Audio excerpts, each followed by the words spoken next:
Hello everyone, कैसे हैं आप सब। मैं हूं मोनिका, आपकी जैब कैब एक्सपर्ट।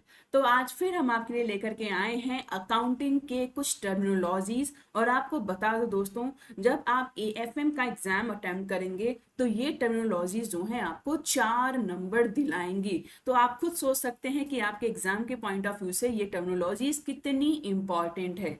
और यही रीजन है कि हम यहाँ पे कई सारे पार्ट में आपको ये टर्मिनोलॉजीज कवर करा रहे हैं।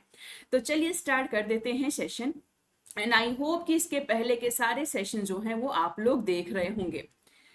तो आज का फर्स्ट टर्म है डीवैल्यूएशन। अब हम दोस्तों डीवैल्यूएशन टर्म के लिए बात करें तो यहाँ पे होता क्या है कि जब भी हम फॉरेक्स मार्केट के रिगार्डिंग बात करते हैं, ठीक है, जहाँ पे करेंसीज की ट्रेडिंग होती है, एक करेंसी को दूसरे करेंसी में बदला जाता है। जैसे यहाँ पे आप पिक्चर में भी देख रहे होंगे कि भाई डॉलर को यहाँ पे क्या किया जा रहा है, डॉलर और रुपी को कंपेयर किया जा रहा है। और डॉलर का वेट देखो ज्यादा है, इसीलिए डॉलर जो है वो नीचे है। तो कहने का मतलब ये है कि हमें बहुत सारे ट्रेडर्स ऐसे होते हैं या बहुत सारे बिजनेसमैन ऐसे होते हैं जिन्हें क्या होता है, जब वो फॉरेन कंट्रीज में ट्रेडिंग करते हैं तो ऐसे केसेस में उन्हें फॉरेन करेंसी की रिक्वायरमेंट होती है। तो डीवैल्यूएशन फॉरेन मार्केट से ही रिलेटेड है, जिसका मतलब ये होता है कि कोई भी डोमेस्टिक करेंसी, जैसे हमारे लिए डोमेस्टिक करेंसी क्या है, इंडियन रुपी। तो डोमेस्टिक करेंसी की वैल्यू अगर इंडियन गवर्नमेंट ने जानबूझ करके रिड्यूस किया, डोमेस्टिक करेंसी की वैल्यू अगर गवर्नमेंट ने इंटेंशनली रिड्यूस किया तो इस टर्म को हम बोल देते हैं डीवैल्यूएशन। लास्ट डे मैंने आपको एक टर्म पढ़ाया था डेप्रिसिएशन, ठीक है। तो डेप्रिसिएशन वर्ड भी फॉरेन मार्केट में यूज होता है। तो यहाँ पे कंडीशन क्या है कि भाई करेंसी की वैल्यू जो है यहाँ पे भी घटेगी और डिवैल्यूएशन में भी घटेगी। अंदर क्या है कि डेप्रिसिएशन में करेंसी की वैल्यू घटने का जो रीजन होता है वो होता है मार्केट फोर्सेस। क्या होता है, मार्केट फोर्सेस। लेकिन यानी कि डेप्रिसिएशन जो है ये जानबूझ करके प्लान्ड वे में नहीं किया जाता है, वही डिवैल्यूएशन एक प्लान्ड अप्रोच है करेंसी रिडक्शन का। क्यों गवर्नमेंट करेगी, जब गवर्नमेंट चाहेगी कि भाई हम अधिक से अधिक एक्सपोर्ट कर लें तो ऐसे केसेस में वो करेंसी की वैल्यू जानबूझ करके घटा देती है, जिससे लोग क्या करें, अधिक से अधिक प्रोडक्ट की डिमांड करें। नेक्स्ट टर्म है हमारा फ्यूचर कॉन्ट्रैक्ट। अब फ्यूचर कॉन्ट्रैक्ट क्या है दोस्तों, एक्चुअल में ये सेलर और बायर के बीच में होने वाला एक डील है या एक अग्रीमेंट है। डील क्या होगा, किसी पर्टिकुलर कमोडिटी या असेट को लेकर के डील ये होगा कि भाई आज के डेट में हम ये डिसाइड कर लेंगे कि जो असेट में हम डीलिंग कर रहे हैं इसकी प्राइस क्या होगी, इसका वॉल्यूम क्या होगा, लेकिन एक्चुअल में डिलीवरी जो होगी वो कहीं किसी फ्यूचर डेट पे होगी। तो बायर एंड सेलर के बीच में होने वाला एक स्टैंडर्डाइज्ड कॉन्ट्रैक्ट। स्टैंडर्डाइज्ड का मतलब क्या है कि भाई यहाँ पे स्टॉक एक्सचेंज के थ्रू यहाँ पे ट्रेडिंग होती है इन असेट्स की। एक बार जो भी डील हो गया, अब उस डील में बाद में कुछ भी अपग्रेडेशन आप नहीं कर सकते हो और ना ही वो डील आप तोड़ सकते हो, क्योंकि एक बार जैसे ही कॉन्ट्रैक्ट हुआ वैसे ही सेलर और बायर दोनों की लाइबिलिटी बन जाती है उस कॉन्ट्रैक्ट को पूरा करने की। तो बहुत ही अच्छा इसका की टर्म है स्टैंडर्डाइज्ड वर्ड। ये वर्ड अगर आपको मिल जाए कॉन्ट्रैक्ट के केस में तो समझ जाना भाई ये फ्यूचर कॉन्ट्रैक्ट को डिफाइन किया जा रहा है। नेक्स्ट, कैपिटल एक्सपेंडिचर, जिसे शॉर्ट में हम कैपेक्स भी बोलते हैं। कैपिटल एक्सपेंडिचर होता क्या है, देखो आप कोई भी बिजनेस जब आप स्टार्ट करोगे तो बहुत सारे असेट्स आपको खरीदने पड़ेंगे जो कि फिक्स्ड नेचर के होते हैं, जिन्हें हम फिक्स्ड असेट्स बोलते हैं। जैसे क्या, जैसे जमीन हो गया, जैसे बिल्डिंग हो गया, जैसे कोई ऑफिस प्रॉपर्टी हो गई, जैसे कोई मशीन हो गया। फर्नीचर हो गया, ठीक है। तो इन सब में होने वाला जो भी खर्चा होता है, जो भी एक्सपेंसेस होते हैं, उन्हें हम बोलते हैं कैपिटल एक्सपेंडिचर, ठीक है। ये जो फिक्स्ड असेट्स होते हैं, इन्हें ही हम कैपिटल असेट्स भी बोलते हैं, ठीक है। तो इसका नाम कैपिटल एक्सपेंडिचर क्यों पड़ा? क्योंकि कैपिटल असेट्स पे होने वाला ये एक्सपेंडिचर है जो कि हर कंपनी को करना पड़ता है। नेक्स्ट, इसी के जैसा है revenue expenditure.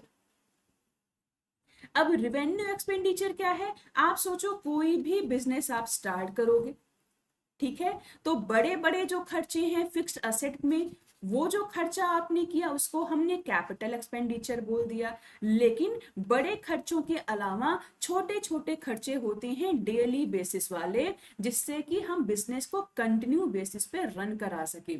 Repair and maintenance का खर्चा हो गया या कोई भी छोटा छोटा खर्चा हो गया, ठीक है। इलेक्ट्रिसिटी की बिल आ गई, रेंट का पेमेंट करना है, ठीक है। तो ये सब डेली बेसिस वाले जो खर्चे होते हैं छोटे छोटे, इन्हें ही हम बोल देते हैं रिवेन्यू एक्सपेंडिचर। बार बार होने वाले खर्चे जो रिकरिंग नेचर के होते हैं, और इसी को हम ऑपरेटिंग एक्सपेंसेस भी बोल देते हैं। नेक्स्ट, अब नेक्स्ट टर्म है लिवरेज, इंपॉर्टेंट है। लिवरेज का मतलब क्या होता है? Use of borrowed fund to increase the profit from an investment. अब देखो, जैसे आपके पास एक अच्छा आइडिया है, आपने सोचा एक बढ़िया रेस्टोरेंट खोलेंगे, ठीक है। लेकिन रेस्टोरेंट खोलने के लिए क्या चाहिए? पैसा चाहिए। पैसा कहाँ से आएगा? सबसे अच्छा ऑप्शन क्या होता है कि भाई बैंक जाओ और बैंक से ले लो लोन, और बैंक देता भी है बिजनेस करने के लिए। तो अब हमारी जिम्मेदारी ये हो जाती है कि अगर हमने लोन लिया है तो इन पैसों को हम इस तरीके से इन्वेस्ट करें कि इस पे अच्छा रिटर्न बनाए, इससे हमारे पास अच्छा रेवेन्यू आए, जिससे कि ये पैसे से हम पूरा का पूरा लोन भी वापस करें, इस पे लगने वाला इंटरेस्ट भी वापस कर दें, और उसके बाद हमारे पास प्रॉफिट भी निकल के आ जाए। वही कह रहे हैं कि बोरोड फंड को सही तरीके से इन्वेस्ट करना, हम जिससे अपने डेट ऑब्लिगेशन को भी फुलफिल कर लें और अपना रेवेन्यू भी बना लें। नेक्स्ट टर्म है लाइबिलिटी। लाइबिलिटी क्या होता है दोस्तों? अभी थोड़ी देर पहले ये टर्म मैंने यूज किया था। अब करंट में जो एग्जाम्पल हमने आपको दिया हुआ है उसी से हम ये भी समझ लेते हैं। हमने कहा था कि भाई रेस्टोरेंट खोलने के लिए पैसा चाहिए तो बैंक से लोन ले लिया। दोस्तों, अगर हमने बैंक से लोन लिया है, इसका मतलब क्या है कि हमारे ऊपर एक कर्ज आ गया है, हमारे ऊपर एक लाइबिलिटी आ गई है। लाइबिलिटी का मतलब कि आज अगर हमें कहीं से पैसा मिल रहा है तो उस पैसों को हमें कुछ टाइम के बाद रिटर्न करना पड़ेगा।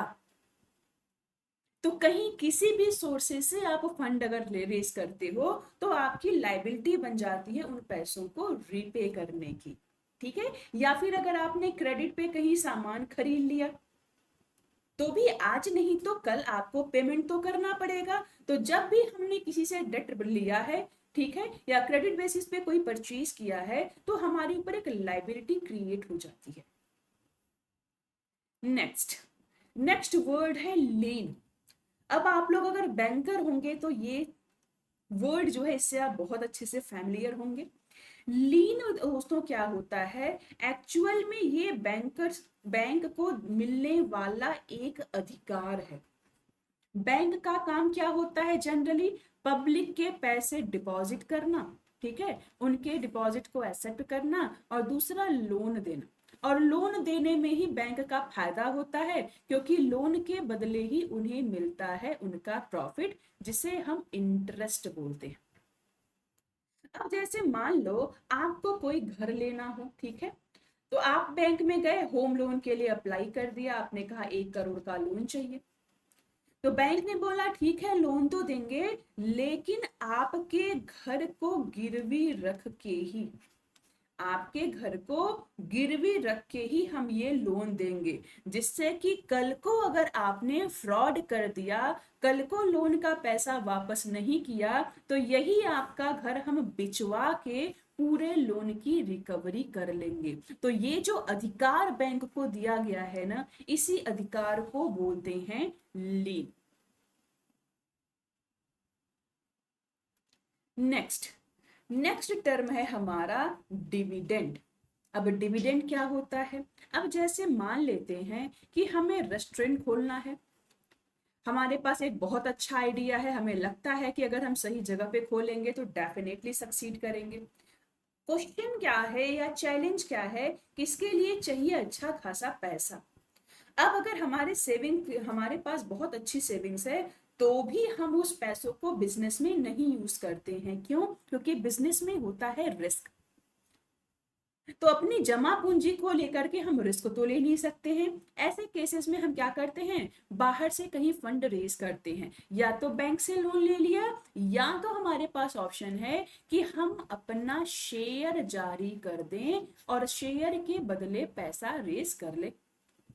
अब कंडीशन क्या होता है कि जब भी कोई आपका शेयर खरीदेगा, तो उसकी भी तो कुछ न कुछ एक्सपेक्टेशन होगी एक रिटर्न की।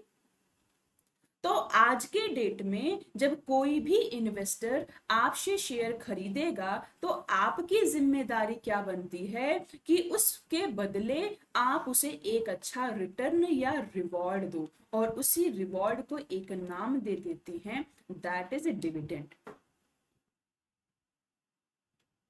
शेयर जो होल्ड करता है, जो अपने पास रखता है या जो खरीदता है, उसको हम शेयर होल्डर बोलते हैं। ठीक है? जैसे अगर आपके पास पैसा ज्यादा है, तो आपने किसी कंपनी का शेयर खरीद लिया, किस लिए? डिविडेंड के लालच में, कि शेयर खरीदा है तो कल को हमें इस पे अच्छा रिटर्न मिलेगा। ठीक है? तो ये हो जाता है हमारा डिविडेंड। नेक्स्ट है हमारा स्टैंडर्ड कॉस्ट।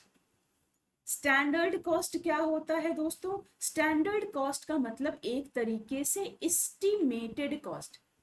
ठीक है? जैसे मान लो आपको घर बनवाना है किसी एरिया में, ठीक है? तो अब घर बनवाने में खर्चा तो अच्छा खासा आएगा, लेकिन कितना खर्चा आना चाहिए, तो कहीं ना कहीं आप एक एस्टिमेट लगाते हो कि हाँ भाई, इस घर के आसपास जो भी घर हैं, जिस एरिया में हैं, एक बार हम थोड़ा रिसर्च करते हैं, उनसे पूछते हैं कि भाई लमसम कितना खर्चा उनका आया। उस बेसिस पे हम क्या करेंगे? एक आइडिया लेंगे कि हाँ, अगर हम यहाँ पे घर बनवाना चाह रहे हैं तो कितना खर्चा आएगा। या तो वो मार्केट में उतरेंगे और घर बनाने में जो भी मटेरियल लगेंगे, जैसे ईंट हो गया, मोटार हो गया, बालू सीमेंट हो गया, ये सारी चीजों के करंट रेट पता करेंगे। ऑन एस्टिमेट हमारे घर में कितनी ईंटें लगेगी, कितने फ्लोर का बना रहे हैं, कितना सीमेंट लगेगा, कितना बालू लगेगा, तो एक आइडिया इससे हमें मिल जाता है कि लमसम कितना खर्चा आएगा या कितना खर्चा आना चाहिए। ठीक है? उसी को हम बोल देते हैं स्टैंडर्ड कॉस्ट। फिर एक्चुअल में जब हम एक एस्टिमेट सेट कर देते हैं, एक स्टैंडर्ड सेट करते हैं, तो हमारी कोशिश यही रहती है कि एक्चुअल में जब हमारा घर बनना शुरू हुए, तो जो एस्टिमेट हम लेके चल रहे हैं, फॉर एग्जांपल 1 करोड़, इतना ही खर्चा हमारा आए। तो हर कंपनियां क्या करती हैं, जब वो प्रोडक्शन स्टार्ट करने वाली होती हैं, तो उसके पहले एक स्टैंडर्ड सेट कर देती हैं कि भाई इस प्रोडक्शन में कितना खर्चा आना चाहिए, जिससे कि कोई भी वेटेज ना हो और कॉस्ट को कंट्रोल किया जा सके। ठीक है? तो आई होप आपको सारे सेशंस समझ में आ रहे होंगे, आपको मजा भी आ रहा होगा, और मोटिव भी हमारा यही है दोस्तों कि छोटे छोटे सेशन के थ्रू से ये सारे इंपॉर्टेंट टर्म्स पे आपका कमांड बने। एक बार कमांड बन जाएगा, इसके बाद फिर हम आपको इस पे बेस कुछ प्रैक्टिसेस भी कराएंगे, जिससे आपको आइडिया लगेगा कि कैसे क्वेश्चंस एक्चुअल में एग्जाम में पूछे जाते हैं। तो सबसे पहले आप सभी लोग चैनल को सब्सक्राइब कर लीजिए। ठीक है? और उसके बाद इनकेस अगर आपके कुछ भी डाउट्स हैं, तो नीचे कमेंट सेक्शन में आप मेंशन कर सकते हैं। इनकेस पहले वाले सेशंस आपसे मिस हो गए हैं, तो भी कोई इशू नहीं है, आप हमारे इस चैनल पे विजिट करके वीडियो सेक्शन में जाएंगे तो सारे के सारे रिकॉर्डेड सेशन का एक्सेस भी आप ले पाएंगे। साथ ही साथ हमारे इस टेलीग्राम ग्रुप को जरूर से ज्वाइन कीजिएगा, क्योंकि सेशन के पीडीएफ हम यहीं पे आपसे शेयर करते हैं, या आपके जो भी डाउट्स हैं यहीं पे हम सॉल्व करते हैं। तो बस आपको क्या करना है, अगर आप एक बैंकर हैं तो आपको पता है कि लिमिटेड टाइम आपके पास है, 8 से 10 घंटा आपको जॉब में देना है। इसीलिए आपके लिए छोटे छोटे और इंपॉर्टेंट सेशंस हम लेके आ रहे हैं, जिससे हर दिन थोड़ा थोड़ा करके इसे अगर आप अपना टाइम देंगे तो अगले साइकिल में, ये जो नवंबर दिसंबर में आपका एग्जाम है, तो नवंबर एग्जाम को टारगेट करेंगे तो भी आराम से आप उस पेपर को या ओवरऑल पूरे जेआईबी को आप सक्सीड कर सकते हैं, क्लियर कर सकते हैं। ठीक है, तो इसी के साथ सेशन एंड करती हूँ, और नेक्स्ट सेशन बहुत जल्द आपके साथ ले आऊंगी। Thank you so much.